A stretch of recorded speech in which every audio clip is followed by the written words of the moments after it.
যখন শুভ বৃষ্টি দিতে যাবে সাথে সাথে মরিয়ে যাবে।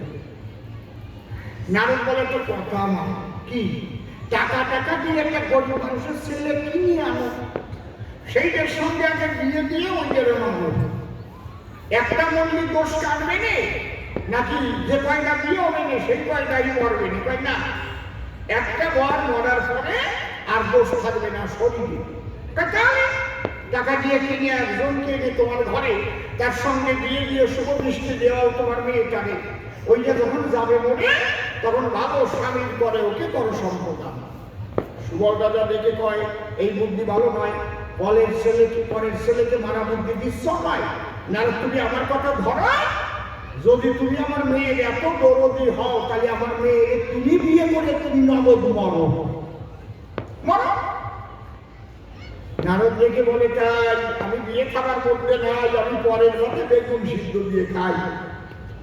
তবে ঘুষাইয়া দিতে বলে তোমার মেয়ের বিয়ের লেখা যদি আমার কথা মানো বাজার থেকে কিনে আনো 4 পাইয়া পাঠা। অত্যন্ত সযত্নে গধূলি লগন বিবাহ হবে পাঠার সঙ্গে। পাঠার নয়নে নয়নে যখন নয়ন দেবে, আমি বলি কথা প্রসঙ্গে নয়ন দেওয়ার সঙ্গে সঙ্গে পাঠা স্বামী অমনি মারা যাবে। পাঠা স্বামী যখন যাবে করে আর দোষ থাকবে না তোমার মেয়ের শরীরে, ভালো একটা ছেলে এনে ঘরে তার সঙ্গে পরে বিয়ে দিয়ে পাঠিয়ে দিবি, ভালো কথা তো।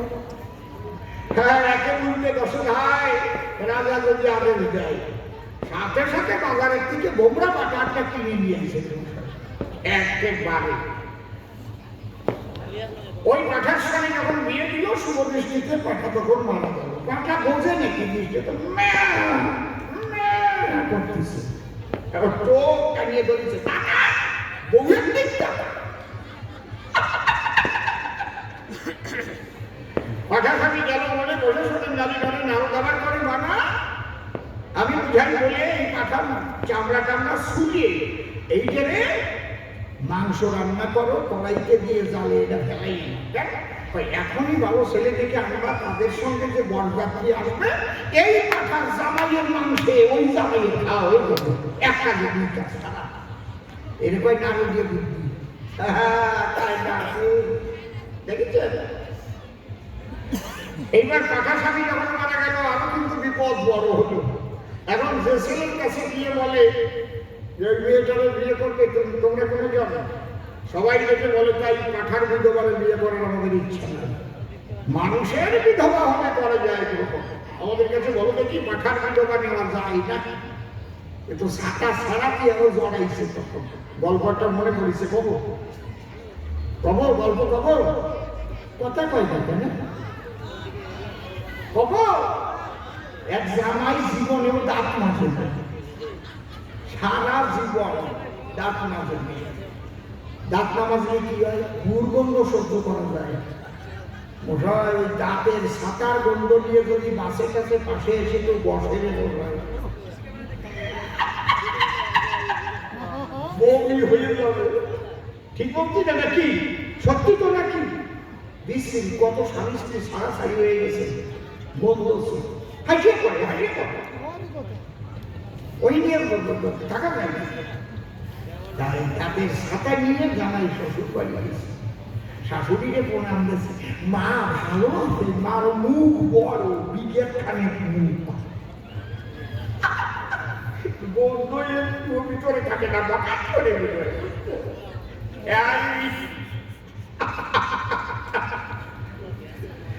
যেই বলে শাশুড়ির কাছে শাশুড়ি কেমন আছে, ওই দাঁতের সাতার গন্ধ একমের মতো শাশুড়ির নাকে ঢুকে শাশুড়ি তো অর্ধেক হয়ে পড়েছে। তেল জল দিয়ে শাশুড়ি মনে মনে চিন্তা করে এই জামাই যদি যায় এখন গ্রামের ভিতরে চশমাটা কয়টা মরবে ঠিক কিরকম হার্ট অ্যাটাক করে মরে তার ঠিক আমার মনে আছে ভাবো জামাই নেই তাকে ছাতাটা সারা পাশে মেলা মিলিয়েছে 100 টাকা জামাইয়ের হাতে দিছে। বলে জামাই বাবা আমার কথা বাবা মেলায় ভালো ভালো জ্ঞানদারি আসছে ওই জায়গা কিনে শুয়ে শুয়ে খাওয়া। শাশুড়ি মনে মনে ভাবে যখন আখ চলবে তখন ওই সোলার সাথে সাথে কাটিয়ে কাটিয়ে ছাতা খানিকটা তোমরা হয়ে যাবে, পরিষ্কারটা কিছুটা হবে। বুঝেছ কি কইছি? যখন 100 টাকা দিল জামাইতো টাকা নিয়ে মেলায় ঘুরতে গেল, একেবারে ঢোকার সামনে মুখে এক ঝাঁকা জাম দিয়ে, কালো জাম দিয়ে একজন বসা ছিল। দেখে তখন কালো জাম, জামাই বলে কত দাম, এমন দাম কোনোদিন খাই নাই,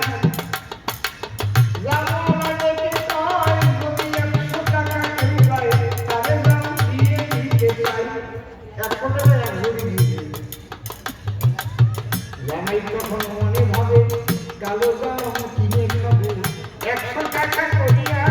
কোথায় যাচ্ছে? সরকার বলে ওই জাম খাতে যাচ্ছে। মনে মনে চিন্তা করে জাম নেব কোনো ঘটে, তারপরে ওই জাম আমি খাবো। 100 টাকা তারে দিল, কালো জামে কিনে নিল, সাদা বাংলা দিন কোনো ঘটে। মনে মধ্যে খায় কি কহি কহি সবাই, আরো সাদা কাপের উপরে, ওই সাদার উপরে এবার জাম রং দিয়ে প্লাস্টার লাগাচ্ছে। এখন মুখ বন্ধ করতে পারতেছে না, এখন চাদরায় গেছে।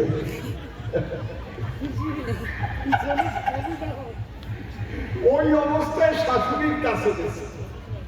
শাশুড়ি কয়, বাবা বাবা আখ খাইছো? শাশুড়ি কয়, জামার কাছে ছাতা ছাড়াতে এখন লড়াই নিয়ে আসছে। পাখার সঙ্গে নিয়ে গিয়ে আরো ছাতা জড়াইছে। বসে শোনে বিজানি জনে এখন পাখার কাটে বাচ্চার বিয়ে করে না। এদিকে ধৃতরাষ্ট্র ছিল অন্ধ, শোনেন যত ভক্তবৃন্দ, ওরে কেউ মেয়ে দেয় না আর ওরে কেউ নেয় না, ওরে কেউ বসে না, ওরে কেউ বসে না। দেখো এই দুইজনেরই ধর্মীয় বাইরে। তখন অন্ধ ধৃতরাষ্ট্রের পরে ওই পাঠার বিধবাকে সম্প্রদান করে। এইবার গান্ধারী গেল অন্ধ ধৃতরাষ্ট্রের ঘরে, ওখানে বিয়ে করে সন্তান জন্মগ্রহণ। এখন কোন পরিচয়ে পাঠার ছেলে কয়, এই যে একটু বুঝবার বিষয়। যদি কোনো পুরুষ প্রথম বিয়ে করে তার বউ যায় মরি, পরে যদি বিয়ে করে সন্তান হয় ঘরে, তার যদি কেউ জিজ্ঞেস করে তাহলে সে বলবেন আগে আমাদের বড় মা ছিল, বড় মা মরে যাওয়ার পরে আমার বাবা আমার মাকে বিয়ে করলো, তারপরে আমরা হচ্ছি ছোট মাছ ছেলে পেল। কবে না কথা কও না কেন? কবে তো কোনো মেয়ে মানুষের যদি আগে বিয়ে হয়, স্বামী যদি মারা যায়, তারপরে যদি আবার বিয়ে হয়ে সন্তান জন্মায়, তখন সেই সন্তানটা কবে না যে আমার মার আগে বিয়ে হয়েছিল, বড় বাবা ছিল, বড় বাবা পাঠা বাবা মরে গেল, তারপরে আমার বাবা বিয়ে করেছিল, সেখান থেকে আমরা জন্মেছি। তাতে বড় বাবা পাঠা বাবা হয় না। এইটা ভীমসেন জানে বলে এই জন্য বলেছে পাঠার ছেলে। শুনেই দুর্যোধনের অঙ্গ জ্বলে। দেখেন কি অপদার্থ করেছে জন্মগ্রহণ। দুর্যোধন গেল বাড়ি, দিয়েছে মনে মনে আড়ি, ডেকে বলে দুঃশাসনের বরাবরই, এই মাটির নিচে ঘর একখানা করিবি সৃজন, অন্তরে আছে ভাব নেমন্তন্ন করে এনে মাতুল বংশ ধ্বংস করব। যেমন কথা কেমন কাজ করিল, তখন বসে নারী নর মাটির নিচে করলো বিরাট ঘর, যাতে ওই ঘরে ঘরে 101 জন। শোনেন, সুবল রাজারও 100 ছেলে, নিমন্ত্রণ একবার পেয়ে সকলে একসঙ্গে ওই বাড়িতে দিল দর্শন। 100 ভাই এলো, তার সঙ্গে সুবল রাজা এলো। ওই মাটির নিচে ঘরে ওদের ঢুকালো, 101 খানা থালা ধরে, যাতে শুকনো খাবার একদিন মাত্র খেতে পারে সেই খাদ্য সকলের পরে দান করেছিল। নাও খাও। দরকার কিন্তু বোঝা, অত বড় ঘরে মাত্র একটা দরজা, কোনো চাল নাই আর কিচ্ছু না।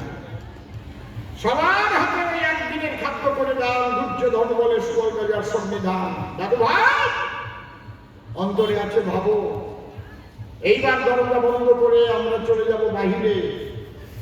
101 দিন পরে এসে দরজা খুলব।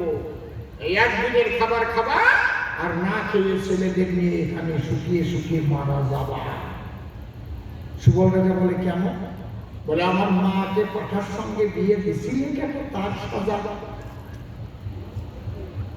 এইভাবে দরজা বন্ধ করে যখন চলে যায়, সুবল রাজা আর তার সন্তানেরা ভিতরে আটকা পড়ল। সে সময় সুবল রাজা করে মানা এই খাদ্যের থালাকে স্পর্শ করবি না, অন্তত বেঁচে থাকতে হবে একজনা, এর প্রতিশোধ নেবার দায়। একজন যদি প্রতিদিন একটা থালার খাবার খায় তাহলে 101 দিন সে বাঁচতে পারে, কারণ 101 খানা থালা ভরে খাবার দিয়েছে এই জায়গায়। বল কে বেঁচে থাকবে?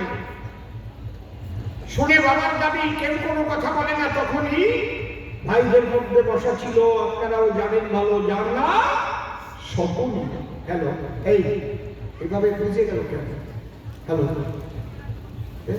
টোন মনিটর কিচ্ছু নেই, মনিটর হবে একটু, টোন হবে। হ্যালো, টোন আউটে টোন, আর আমার মনিটর। হ্যালো হ্যালো, টোন দিতে গিয়ে যেন ভুল বাড়াই না। হ্যালো, হ্যাঁ, ভুল করলে কিন্তু যাও যাও করে উঠবে। বসে শোনেন নারী নারী, তাহলে চোখের সামনে দেখেন কি ঘটনা ঘটেছিল। সে অন্ধকার ঘটনা। সুবল রাজা ডেকে বলেছিল শকুনির ধরে, শকুনি রে, আমার অন্তরে আছে ভাবো, আমার পাঁজরের হার মন্ত্রপুত করে রেখে যাব। কথা বলি বেশি তো হয়ে গেছে, একটু কমবে। আমি মরে গেলে আমার পাঁজরের হার খুলে সেদিন তুই সঙ্গে করে নিয়ে বেরোবি। পুরাই তো অন্তরের আশা। এই হার দিয়ে তৈরি করবি, নাম হবে শকুনি পাশা। তাহলে নিজের দাদু ভাই আর নিজের মামাদের এইভাবে মারে। 99 ভাই ওই অন্ধকার ঘরে মরে, তাদের পিতারও ঘটিল মরণ। একা শকুনি বেঁচে ছিল। 101 দিন পূর্ণ হলো। যখন দরজা খুলল দুর্যোধন, 101 দিন পরে দরজা খোলার পরে মৃত মনুষ্যের দুর্গন্ধ নাসিকা রন্ধে প্রবেশ করে। তখন দুর্যোধন বলে, তাই একজনে বেছে নাই, এর একজনে বেছে নাই, চলো যে। ওই দরজা খোলা, শকুনি পেল, বাবার হাড় খুলে নিয়ে চাদরখানা দিয়ে মুখ ঢেকে বাইরে চলে গেল। চুল দাঁড়িয়ে কিছু কাটে নাই, আর বড় হয়ে কেউ সিঙ্গার কাটা নাই, কিন্তু পুরাইকে মনের আশা বাবার হাত দিয়ে তৈরি করে রেখেছে পাশা। ভালো করে শোনেন। একদিন দুর্যোধন ভোরবেলায় যখন প্রাতঃ ভ্রমণে যায়, প্রস্রাব পেয়েছিল বলে একটা চারা তেঁতুল গাছের গোড়ে প্রস্রাব করেছিল কুতূহলে। সেই প্রস্রাবের জলে তেঁতুলের চারা তখন উঠিয়ে যায়। ওই চারা ওঠা দেখার পরে যখন গিয়েছিল রাজসভার ভিতরে, দুর্যোধন সবাইকে ডেকে ডেকে কয়, এই আমি আজকে ভোরবেলায় প্রস্রাব করতে বসে হাসলাম কেন? যদি কেউ বলতে পারে সভায়, আমার মনে আছে খবর, আমি তার প্রধানমন্ত্রী পদ দেব। সবাই কয় এ তো বলা সম্ভব নয়, তাই খেলা দিয়ে দেওয়া লাগছে সব জায়গায়। বসে শোনেন আপনারা, সব জায়গায় দিল ভেড়া ভেড়া। শকুনির কানে যখন ওই খবর পৌঁছায়, চাদরখানা দিয়ে মুড়ি শকুনি চলে তাড়াতাড়ি রাজসভায় গিয়ে হইল উদয়।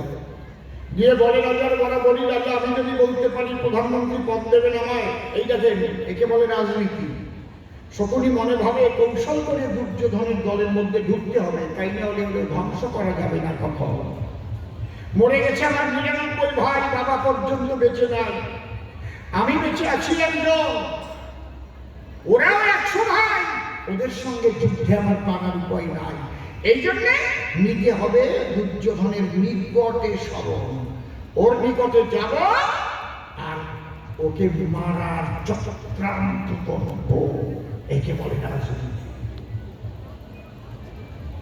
সকলে যখন রাজসভায় গিয়ে বলে ডাক দিয়ে চাদরখানা মুড়ি দিয়ে মুখ কেউ করতে পারছে না দর্শন, শুধু কিছু গাড়ি বেরিয়ে আছে, ডেকে বলে রাজার কাছে আপনার হাসির কারণ আমি যদি বলি প্রধানমন্ত্রিত্ব পদ করবেন অর্পণ, বলে হ্যাঁ, বলে চলেন কোথায় প্রস্তাব করছে দেখা।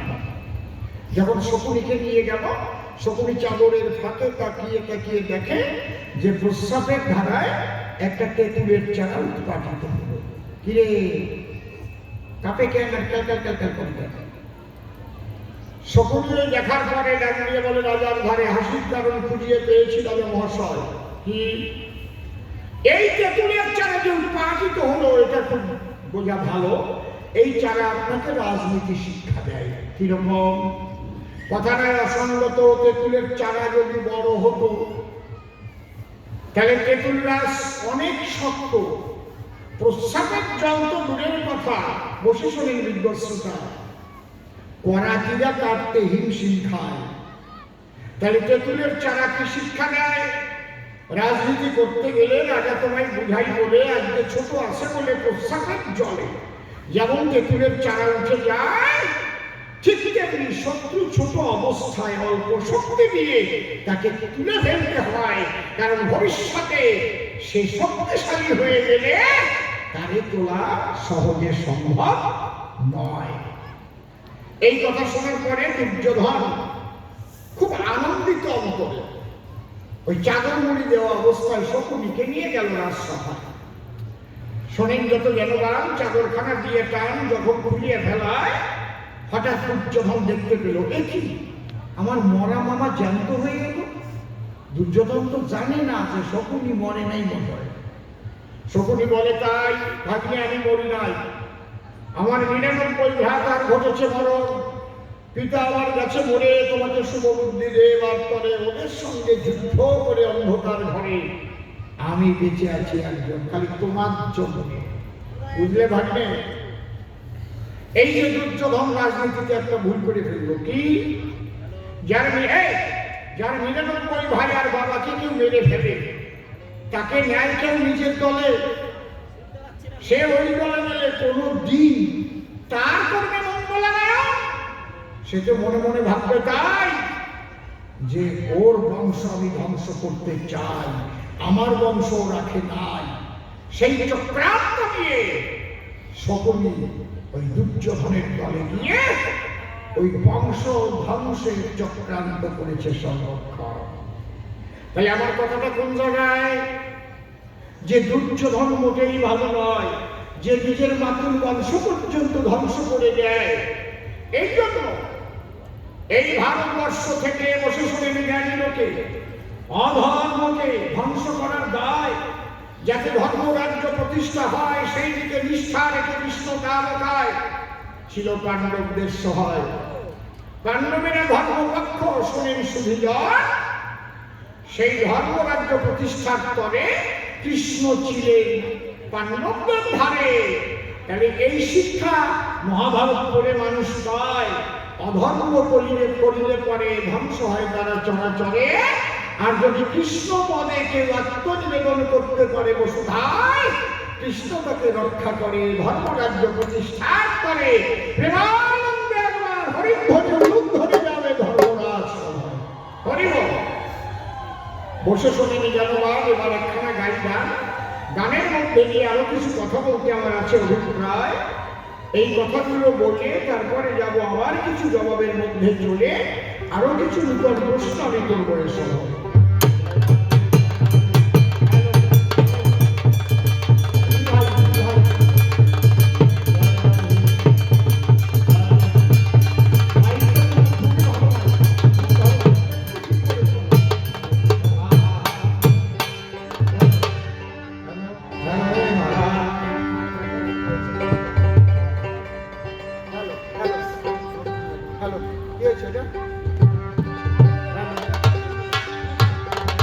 Hello, hello, interesting. Hello, hello. Where are you? Hello, hello, hello. মনিটরে এত দরকার নেই। আউটে যাও একটু। হ্যালো, হ্যাঁ, আউটে একটু রিভাইজ দাও। চেক, একটু রিভাইজ দাও। চেক চেক হ্যাঁ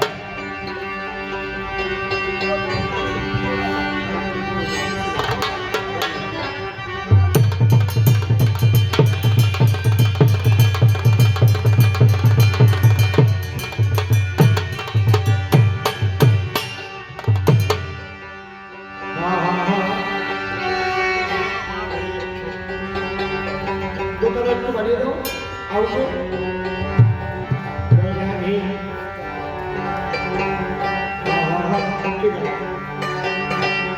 হ্যাঁ মনিটর না আউটটা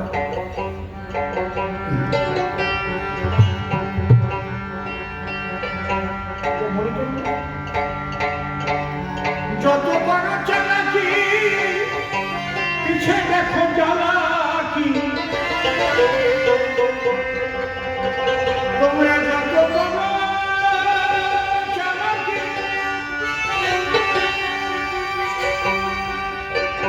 তোমরা যত বড় চালাকি পিছে দেখো জ্বালাকি কর্ম অনুযায়ী ফল রে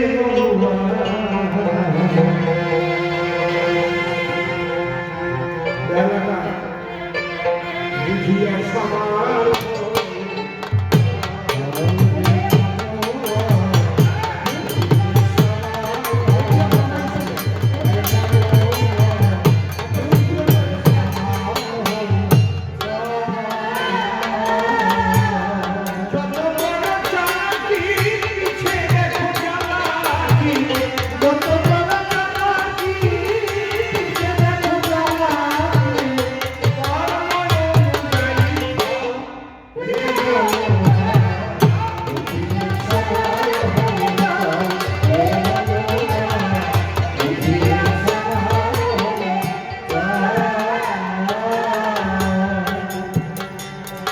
চালাকির দ্বারাই কোনো মহৎ কাজ সাধিত হয় না।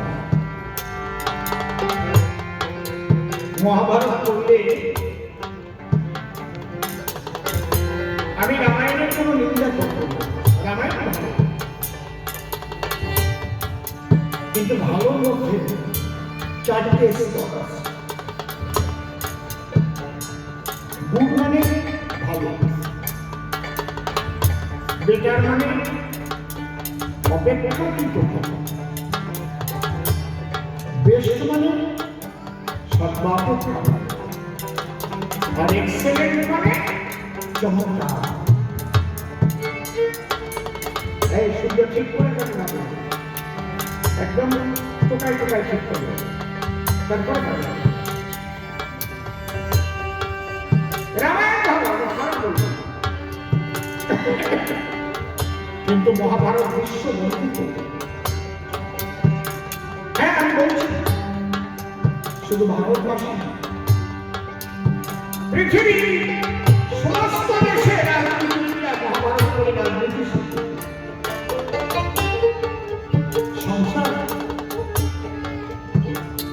সংসার করতে গেলে যুধিষ্ঠিরের কত হবে,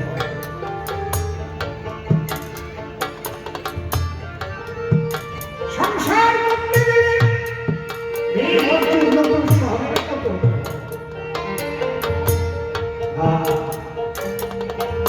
যেদিন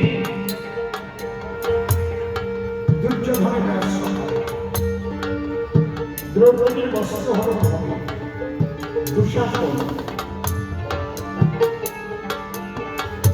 দ্রৌপদীকে তুলে নিয়ে কি সুন্দর আওয়াজটা বানালাম।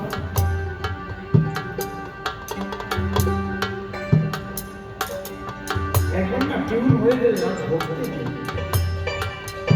নষ্ট হয়ে গেলে জানায় আমরা মনের মধ্যে কত কোন হবে মনিকা একটু কোন হবে,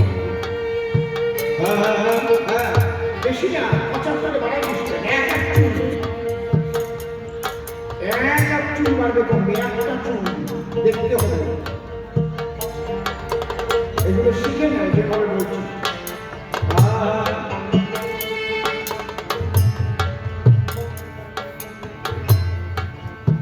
অর্জুনের মতো সেই সবার ভিতরে প্রেমের মতো গদা যুদ্ধের পারদর্শী অর্জুন বলল, দাদা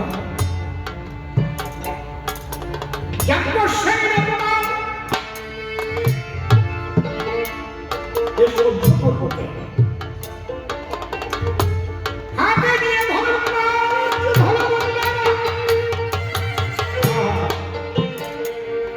ধর্মে কর্মে মধ্যস্থী,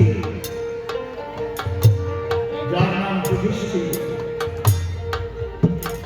বলল, অর্জুন থাম ভাই, বস। আমরা না কৃষ্ণ পদে আত্মসমর্পণ করি, আমাদের গোবিন্দ জ্ঞান হবে, আমরা তাকেই সুখী চল।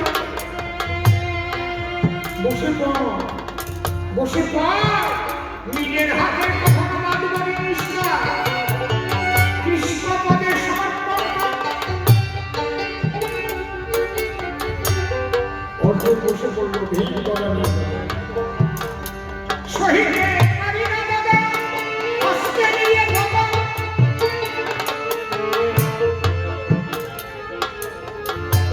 যখন হল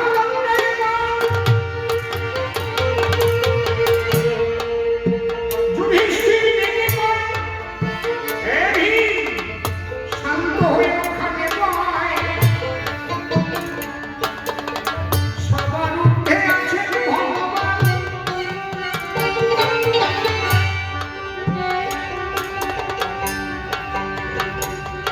সবাই মাথা নিচু করে বসেছিল এক দাদার পাত্রে। সবাই নীরবতা সহকারে সবার পক্ষে চুপচাপ। এই যে কৃষ্ণ পদে সমর্পিত হওয়া, ইষ্ট পদে সমর্পিত হওয়া এত সোজা না।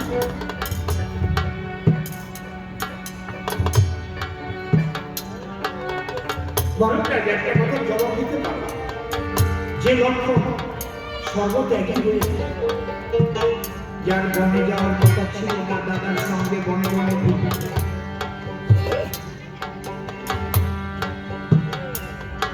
14 বছর একদম পরিশেষে রামচন্দ্র সেই লক্ষণকে কেন বর্জ্য করছে?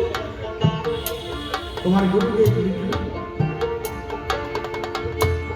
বলতে পারি বরদাস, এই লেখনী থেকে ত্রুটি নেই। যদি বলেন ওনার গুরুদেবের বারবার দোষ দিচ্ছে, ওনার গুরুদেব যা লিখেছে সেইটা রামচন্দ্র সম্পাদন করে ভক্তের বাক্য ভবানান্ত। আমি সবাই বলি যিনি রাম নিরপেক্ষ, তার কোনো দোষ নেই।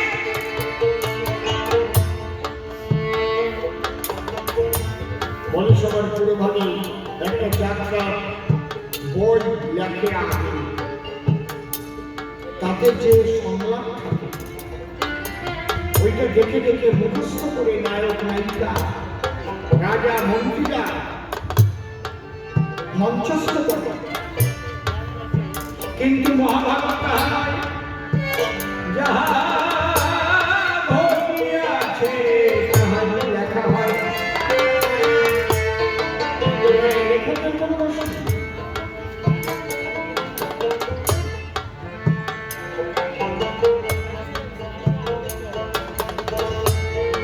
দেখো, যুধিষ্ঠির তার একটা ভাগ্যের উপরে তার 4টি ভাই বসেছিল,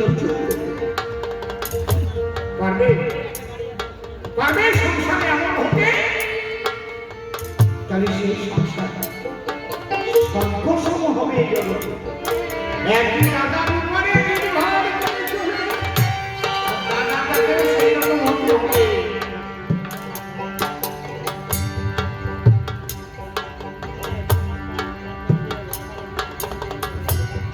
ভগবান দেখিয়ে দিল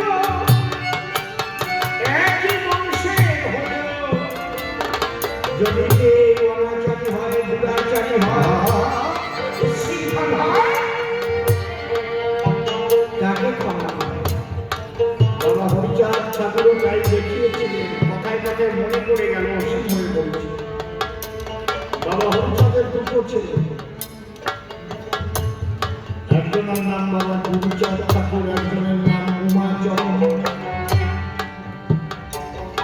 উমাচরণ হয়েছিল পথভ্রষ্ট, তাই বাবা হরিচাঁদকে মনের কষ্ট ক্ষমা করেনি নিজের সন্তান বলে তাকে ত্যাজ্যপুত্র করে দিল। এই জন্য সমস্ত লীলা থেকে সে বঞ্চিত হল। এখনো হরিভক্তরা অনেকে তার নাম জানে না, কতজন ঠিক বলছি না বেশি বলছি।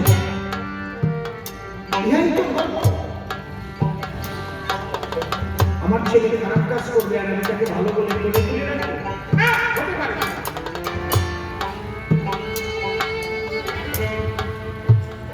দুর্যোধন একই বংশের লোক হোক না, একই সংসার, কিন্তু তার যে চরিত্র, তার যে কর্মকাণ্ড, সে ভারতবর্ষ থেকে করতে চেয়েছিল রবীন্দ্রভঙ্গ।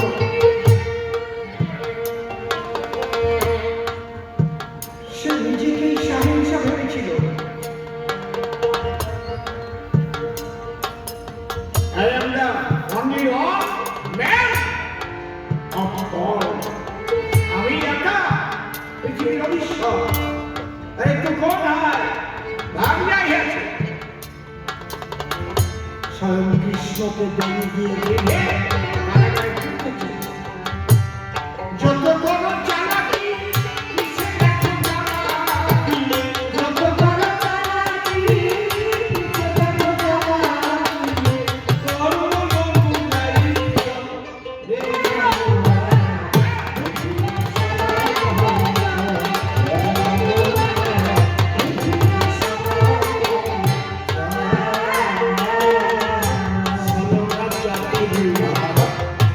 জীবন ভরে যতদিন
সাথে একটা ঘটনা বলছি।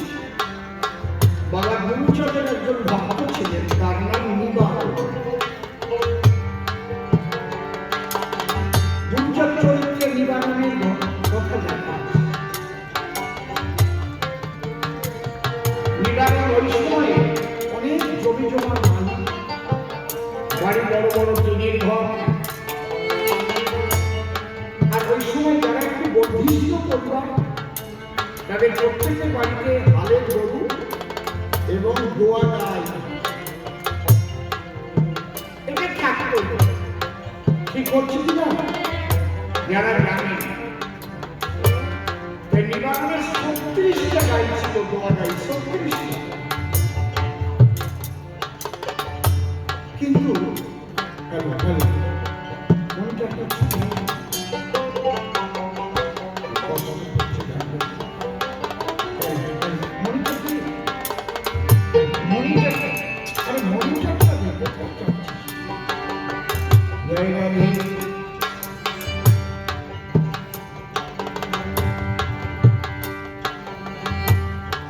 নিবারণকে যদি কেউ বলতো বাবা সাধু সত্যি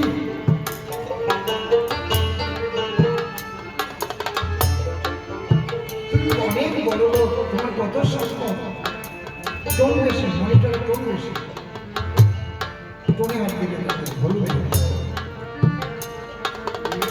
নিবারণ বলতে এগুলো আমার কিছুই সব বাবা গুরুচাঁদের সঙ্গে আমি শুধু পাহারাদার, আমার কিছু সবই বাবা গুরুচাঁদের।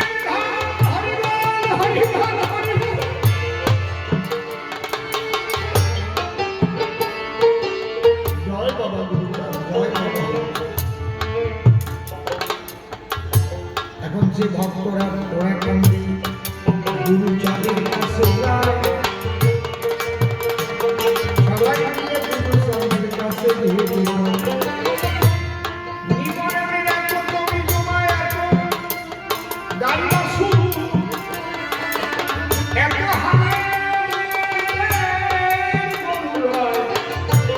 সে বলে বাবা গুরুচাঁদের সব আমার কিছু নয়।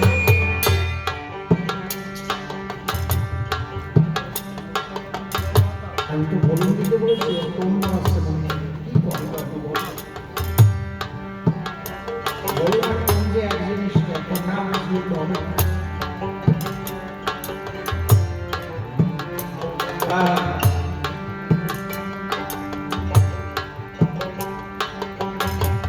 একদিন নিবারণ ওরা কান্দিতে আসছে। বাবা গুরুচাঁদ বলছে, তোমার নাকি অনেক সম্পত্তি, অনেক গাড়ি আছে। বলে বাবা আমার কিছু নয়,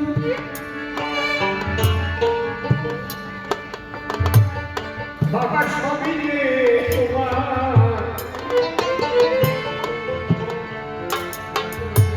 আমিও তোমার। এই নিবারণ ওই গাই বাসন জমি জমা বাড়ি ঘর আমার। হ্যাঁ তোমার। গুরুচাঁদ বলে নিবারণ তুই আমার কথা 36টা গাই বিক্রি করে টাকা আমায় এনে দিবি। গুরুচাঁদকে করে দাও। নিবারণে নাচিতে লাগলো, আর গুরুচাঁদে করুণা হলো।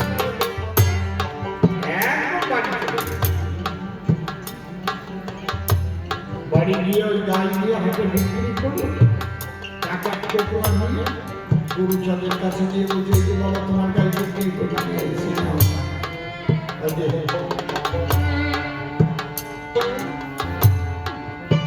এক মাস পরে গুরুচাঁদ খবর দিয়েছে নিবারণ তোমাদের গ্রামে গাই গরু একটা আছে, বাবা সে গলা খোলা রোগ আসছিল, দিন থাকে, সে গলা ফুটে ওঠে, কোনো কবিরাজের কাজ হয় না, সব গাই মরে গ্রাম সাফ হয়ে গেছে, একটা গাই।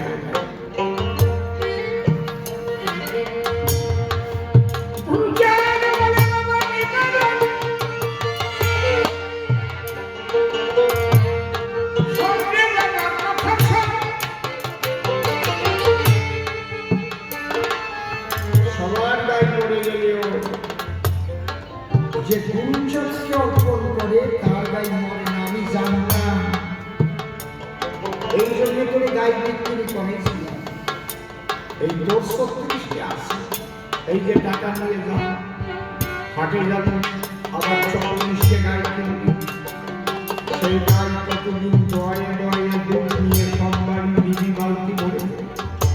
সবাইকে বলবি আমার বাবা গুরু চলেন যাই একটু বাবা করে তোমরা সবাই খাও, হরি নাম নাও, হরি হরি বল, হরি নাম।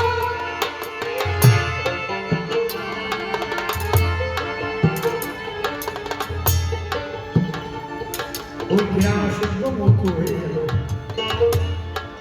সেই গাই কিনে সেই গাইয়ের দৌড় যখন নিবারণ সবার বাড়ি বাড়ি পৌঁছে গিয়ে বলল বাবা গুরু গাই কিনে পাঠিয়ে গেছে, তোমাদের গাড়ি ভাড়া দিয়েছে, খালি তার একটা আন্দাজ, তোমরা হরি নাম করো, হরি নাম, হরি নাম, জয় হরি বল, হরি হরি বল।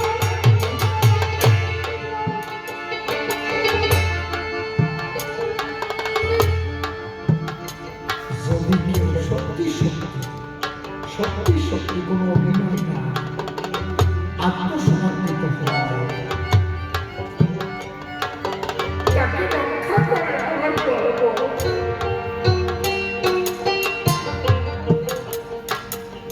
মহাভারতেও তারই পরিচয়, পাণ্ডবেরা আত্মসমর্পণ করেছিল। তাই এই কঠিন যুদ্ধে এত বড় বড় বীর কৌরবদের পক্ষে থাকা সত্ত্বেও অস্ত্রগুরু দ্রোণাচার্য, দাদুগুরু ভীষ্ম, কর্ণ, এদের মতো বীর আছে যারা দুর্যোধনের পক্ষে থাকা সত্ত্বেও শুধু কৃষ্ণ ভক্তির ধারা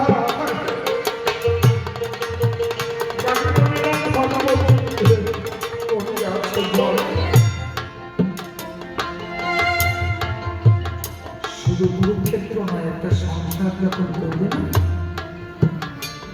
সেই সংসারে প্রত্যেকেই যাবে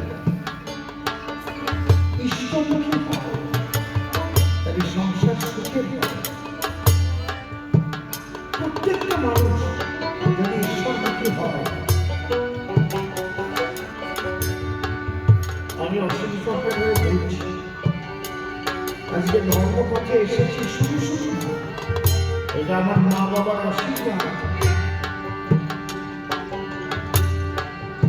আমি জন্ম নেওয়ার পরের থেকে যখন থেকে বুঝেছি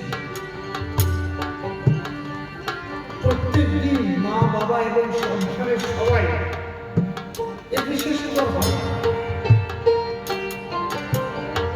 সবাই না হারমোনিয়াম বাজিয়ে না, করতাল বাজিয়ে, কাশিটা দেবে, ডঙ্কা বাজিয়ে প্রত্যেকদিন সন্ধ্যা আরতি দিতেই হতো।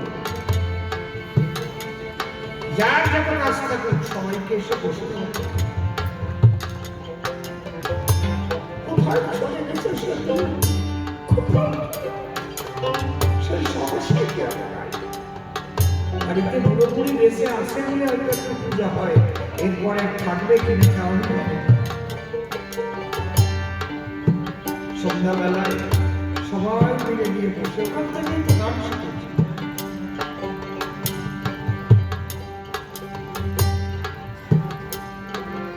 ঘুম থেকে উঠবার সময় শুনতাম বাবা গুরু প্রণাম, কত শ্লোক, ও মঠন্ড মঙ্গলা জাহাগম ব্যক্ত হম যেন চরাচর তৎপাদম শীতম আপনার নমস্য জ্ঞান সদাচার গুরু ব্রহ্মা গুরু বিষ্ণু গুরু দেব মহেশ্বর গুরু দেব এই গুরু ঘরের প্রণাম, তারপরে ভোর গান, ঠাকুর দাদা,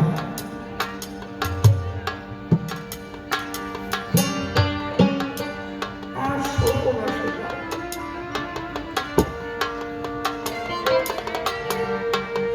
তোমার দশকে কৃষ্ণ ধর্মকে পৌঁছতে দিবে।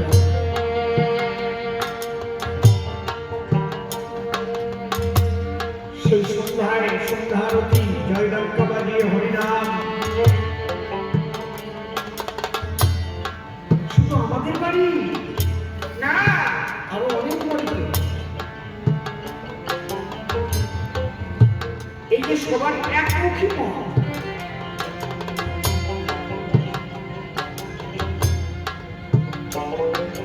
একজন গার্জিয়ান যা বলবে ঠিক তাই শুনে চলবে। এখন আছে একজন নাস্তিক, আর একজন অমরবাদী, আর একজন তমরবাদী। এই ক্যান্সার বেডে ঢুকে ঢুকে সমস্ত সন্তান পড়াশোনা হয়ে গেছে। কেউ ওই পার্টি করে, কেউ ওই পার্টি করে, কেউ সানি করে।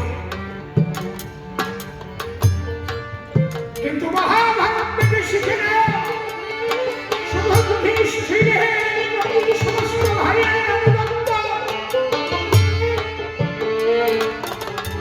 আর যুধিষ্ঠির সবাইকে নিয়ে কৃষ্ণ পদে আত্মসমর্পিত। জয় জয় রাধা কৃষ্ণ হরি হরি বল।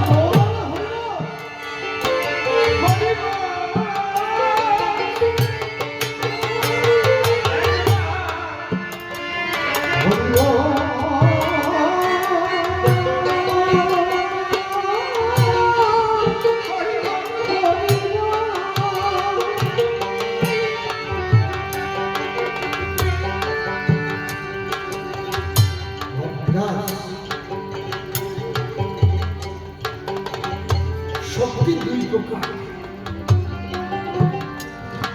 একটা দৈব আর একটা পুরুষ শাখা। ছোট শক্তি দুই প্রকার, একটা দৈব আর একটা পুরুষ শাখা। দৈব শক্তি যেটা হচ্ছে ঐশ্বরিক শক্তি, ঈশ্বরের কৃপা, ঈশ্বরের করুণা, বিরাট বিপদ থেকে রক্ষা পাওয়া যায় যদি ঈশ্বরের প্রতি সকলের মন থাকে।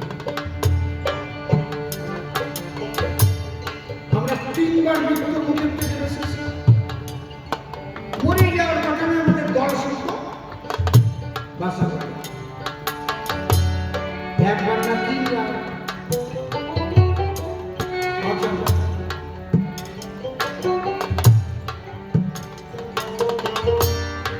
ওই পাণ্ডবদেরও বাঁচালো যে যদুগৃহ থেকে,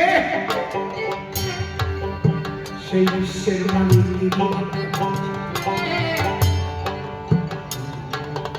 পুরুষাকার হচ্ছে নিজের শারীরিক শক্তি, নিজের বংশের শক্তি, নিজের অর্থের শক্তি, এটা হচ্ছে পুরুষাকার। কথা বলবি না, আমি গালি দিই বংশের বলি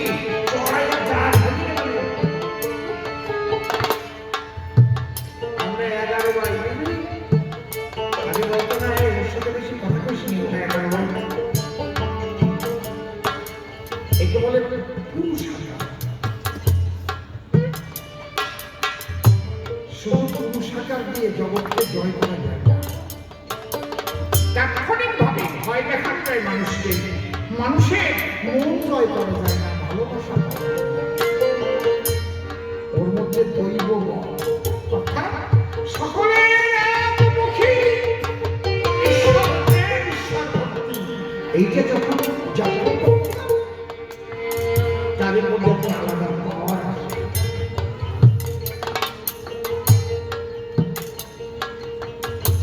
সেই যে শক্তি ঐশ্বরিক শক্তি, যদি পুরুষাকারও থাকে, দৈব শক্তিও থাকে,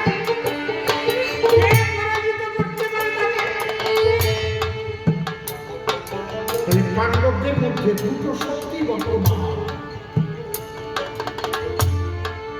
পুরুষাকার আর দৈব শক্তিতেও তারা ভক্তিমান। ইহাই মহাভারতের শিক্ষা। প্রতিটি সংসারে সবাই ঈশ্বরমুখী হবে, আবার লেখাপড়া শিখবে, নিজেরা উচ্চ শিক্ষিত হবে, মাতা পিতাকে ভক্তি করবে, ভাইয়ে ভাইয়ে ভাবে থাকবে।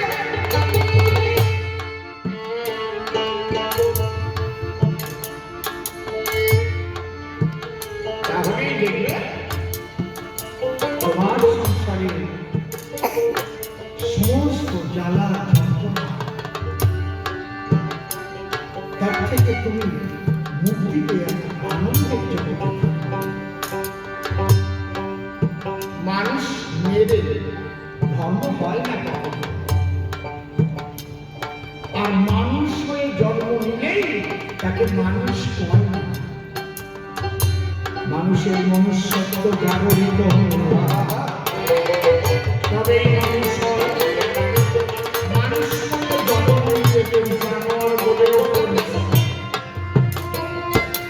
যদি মানুষ হয়ে জানোয়ারের মতো কাজ করে তাহলে মানুষ কি ভালো হবে? জানোয়ার নামে গালি দেয় জগতের মানুষ সে যার মনুষ্যত্ব আছে।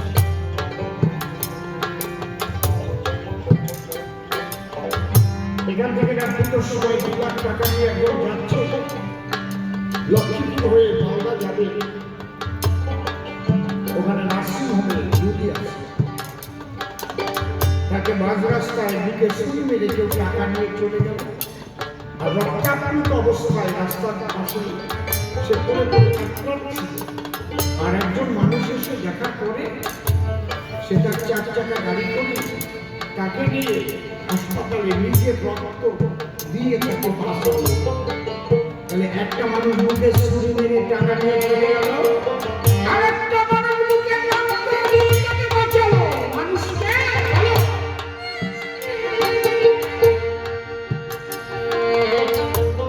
মানুষগুলো জন্ম দিলেই সবাই মানুষ হয়। মনুষ্যত্ব না থাকলে সে তো মানুষ নয়। এই অভাব মানুষকে ঘরে পরিষ্কার করিতে ভগবান আসেন বলি যাই করো কর্ম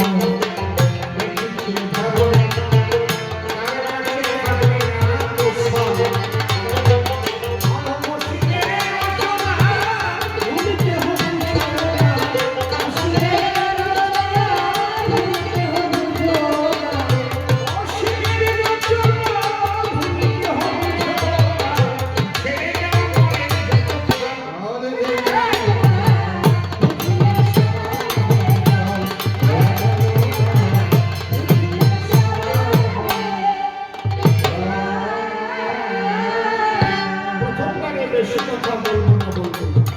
এইবার শুধু আমি তার আলোচনা প্রশ্ন অনুপাতে জবাব করলাম না।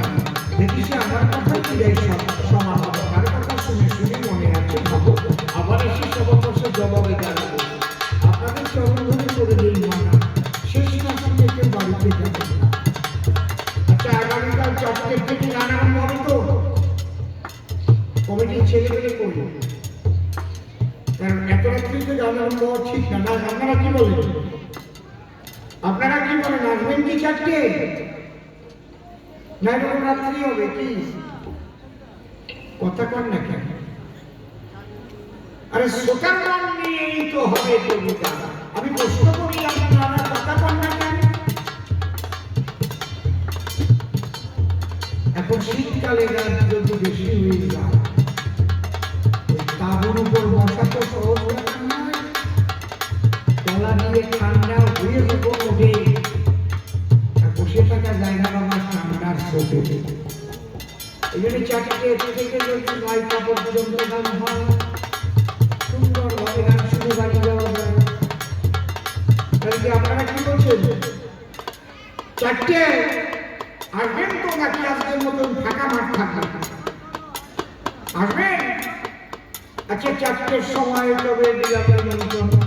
আপনারা এলে আমরা আসিব তখন। ফাঁকা মাঠে আসা তো আর আমাদের সম্ভব নয়। নিমন্ত্রণ দিয়ে গেলাম বাড়াইয়ের সভায়। চরণ ধরে আমি সবাইকে দিলাম নিমন্ত্রণ। 4টের সময় এসে দিয়ে দর্শন। আর যারা আত্মীয় স্বজন ঘুরে ঘুরে রয় সবাইকে নিমন্ত্রণ করে আমি আনন্দের জায়গায় ফোনে ফোনে বলে দেওয়া নসীম সরকারের আগে শেষের দিনে গান শুনতে যাওয়া হবে ভালো। আগামীকাল আরো ভালো চলা ধরে যাবো। অন্তরে অন্তরে আছে আমার ভাবো। এখনো গান কিন্তু হয় নাই শেষ, কেবল আমাদের গানের অর্ধেক পরিবেশ। এরপর নিশিবাবু সভাতে আসবে, ধর্মদানের ভূমিকায় কত কথা কবে। তারপর আমি আমার দেবদর সব শেষে গায়ে আমাদের হবে সমর্পণ। আগামীকাল 4টার সময় হবে কবিতা।